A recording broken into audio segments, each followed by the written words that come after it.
Assalamualaikum, halo teman-teman semua. Apa kabar? Ibu harap kalian dalam keadaan sehat walafiat ya. Teman-teman, kita nggak kerasa ya sudah masuk ke semester baru.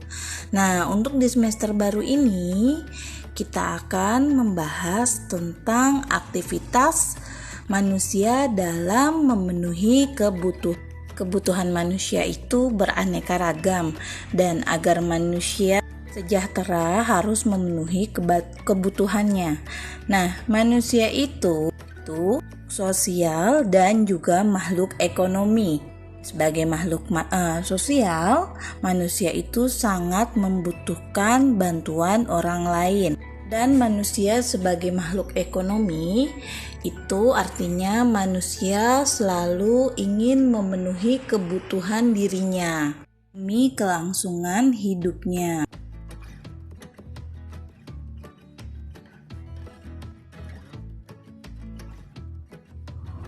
Kebutuhan manusia yang beraneka ragam itu memiliki 4 dasar. Pertama, berdasarkan intensitas, sifat, waktu, dan subjek. Sedangkan intensitas itu seperti primer, sekunder, dan tersier. Sedangkan berdasarkan sifat seperti jasmani kita, rohani kita, dan berdasarkan waktu, baik itu sekarang dan yang akan datang. Berdasarkan subjek itu berdasarkan individual ataupun berdasarkan kelompok. Nah, selanjutnya pengertian kebutuhan manusia. Apa sih itu pengertian kebutuhan manusia?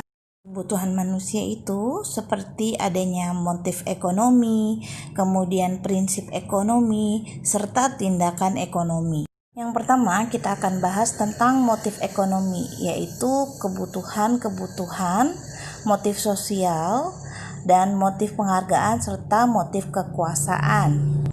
Motif ekonomi adalah setiap sebab yang mendorong manusia melakukan kegiatan ekonomi. Dan kita lanjut yang dimaksud dengan prinsip ekonomi. Nah, di sini ada 2 maksud ya. Prinsip ekonomi itu dengan pengorbanan sekecil mungkin dan akan mendapatkan hasil tertentu atau berusaha dengan alat yang tersedia untuk memperoleh hasil yang maksimal. Selanjutnya, kegiatan ekonomi adalah kegiatan yang dilakukan oleh manusia.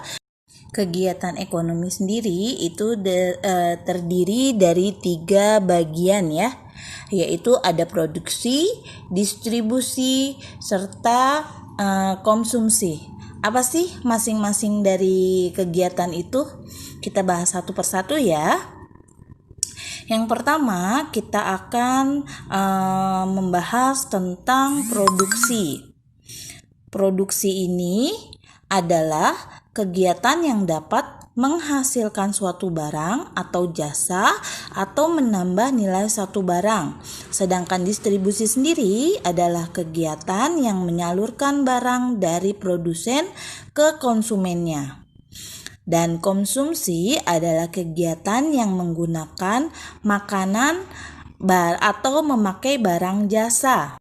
Contoh produksi ini contohnya seperti sawah ini ya. Sebenarnya harusnya produksi itu sesuatu pekerja. Jadi misalkan mengantar jasa seperti itu. Itu juga termasuk produksi seperti yang sudah Ibu jelaskan tadi di depan.